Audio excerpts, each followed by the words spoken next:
वर्तमान राज्य सरकार की भी बहुत बहुत आभारी है। और इसलिए आभारी है क्योंकि इस स्थल को देखने वाले लोगों के टिकटों का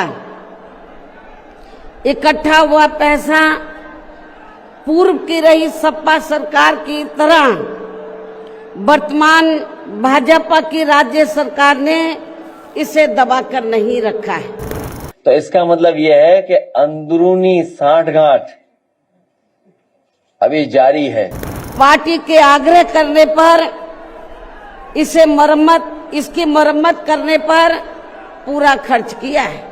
इस संबंध में मैं आप लोगों को ये बताना चाहती हूँ, जब यूपी में हमारी सरकार थी और ये मान्यवर श्री कांशीराम जी के आदर सम्मान में ये जो विशाल स्मारक स्थल जब बनाया गया था, तो हमने उसी समय हमारी सरकार ने ये व्यवस्था की थी कि हम देखने वालों के लिए इस पर हम टिकट की व्यवस्था करेंगे और इसका जो पैसा आएगा टिकट का, तो वो किसी और मद पर खर्च नहीं किया जाएगा, बल्कि जितने भी उत्तर प्रदेश की राजधानी लखनऊ में जो स्मारक बने हैं, पार्क बने हैं, तो उनके रख रखाव पर खर्च किया जाएगा। तो ये हमने व्यवस्था की थी। समाजवादी पार्टी नेताजी डॉक्टर राम मनोहर और बहुत सारे यहाँ साथी होंगे, वो जानते होंगे कि समाजवादी पार्टी और नेताजी का संघर्ष हमेशा रहा है कि दबे कुचले, गरीब, पिछड़े, दलित, आदिवासी, वंचित, शोषित लोगों को कैसे सम्मान और उनको सम्मान के साथ साथ राजनीतिक हैसियत कैसे बढ़ाई जाए, उस पर लगातार काम करते रहे। लेकिन दुख की बात यह है कि जब वर्तमान भाजपा की सरकार से पहले यहाँ सपा की सरकार थी, तो सपा की सरकार ने उस टिकट के पैसे को दबा कर रखा, एक पैसा खर्च नहीं किया इनके रख रखाव पर, और हालत बड़ी जर्जर हो गई थी स्थलों की। यही नहीं, और भी स्थल थे, पार्क थे, उनकी हालत बड़ी खराब हो गई थी।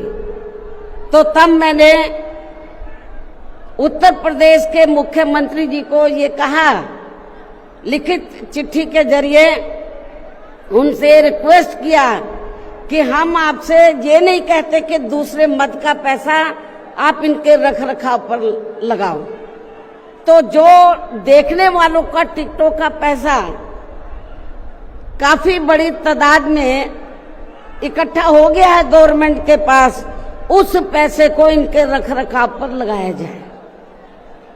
तो उत्तर प्रदेश की वर्तमान भाजपा की सरकार ने इस मामले को दिखवाया पूरा, और उसके बाद उन्होंने हमें कमिट किया, प्रॉमिस किया कि हम जो भी पैसा टिकटों को आया है हम दूसरे मद पे नहीं लगाएंगे, बल्कि इन स्थलों के रख रखाव पर लगाएंगे।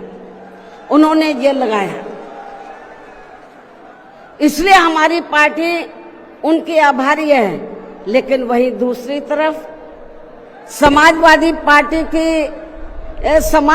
पार्टी की जब यूपी में सरकार थी और ये स्थल बन चुके थे, तो उन्होंने इनके रख रखाव पर कोई पैसा खर्च नहीं किया, टिकटों का पैसा दबा कर रख लिया। लेकिन जब अब वो सत्ता से बाहर है समाजवादी पार्टी, तो अभी 2-3 दिन पहले वो मीडिया में खबर छपवा रहे थे कि हम मान्यवर श्री कांशीराम जी के सम्मान में संगोष्ठी करेंगे।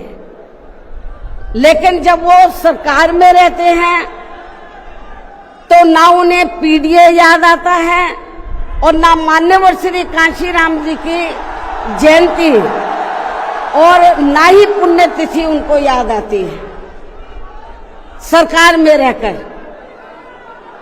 लेकिन जब वो सत्ता से बाहर हो जाते हैं तो समाजवादी पार्टी को फिर याद आता है कि हमें संगोष्ठी करनी चाहिए। जब पीडीए का ग्राफ हम लोग जारी करते थे तो ये ऑनलाइन जो नाम होते थे उनको हटा देते थे और कहते हैं कि डेटा गलत दे रहा हूं मैं, क्योंकि पीडीए के लोग वहां नहीं हैं, इसलिए पीडीए के लोगों पे ही अन्याय हो रहा है। मैं सपा मुखिया अखिलेश यादव से मैं ये पूछना चाहती हूं, यदि मान्यवर श्री कांशीराम जी के प्रति आपका इतना ही आदर सम्मान था, तो जब यूपी में मेरी सरकार थी तो मेरी सरकार ने अलीगढ़ मंडल में कासगंज के नाम से अलग से जिला बनाया, उस जिले का नाम मान्यवर श्री कांशीराम जी नगर के नाम से रखा था। लेकिन जैसे ही समाजवादी पार्टी पावर में आई, उन्होंने नाम बदल दिया। मान्यवर श्री कांशीराम जी के नाम पर हमने कॉलेज, यूनिवर्सिटी, अनेकों संस्थानों के नाम रखे, अनेकों संस्थानों के नाम रखे, जनहित की योजनाएं शुरू की। सारी के सारी अधिकांश जो बड़ी बड़ी योजनाएं थी वो सभी के सभी इन्होंने बंद कर दी समाजवादी पार्टी की सरकार ने। ये इनका दोगला या दोहरा चरित्र नहीं है तो क्या है? जब ये सत्ता में रहते हैं ना इनको पीडीए याद आता है और ना पीडीए के जो संत गुरु और महापुरुष है वो भी याद नहीं आते हैं। जब ये सत्ता से बाहर हो जाते हैं तब इनको हमारे संत गुरु और महापुरुष याद आते हैं। तो ऐसे दोगले लोगों से आप लोगों को बहुत ही सावधान रहने की जरूरत है। और हमारे साथी जानते होंगे कि मान्यवर कांशीराम जी को इटावा से सांसद बनाने के लिए समाजवादी पार्टी, नेताजी और हम सबका, और यहां पर बहुत सारे साथी बैठे हैं, इनका सहयोग रहा। और उसका परिणाम ये रहा कि जो कम्युनल पॉलिटिक्स थी उस समय पर, उस समय जो कम्युनल पॉलिटिक्स पीक पर थी, उसका मुकाबला अगर किसी ने किया था तो सपा बसपा, और बहुत विस्तार से हम लोगों को आर के चौधरी साहब ने भी बताया कि किस तरीके से चीजों को उस समय अनफोल्ड किया था।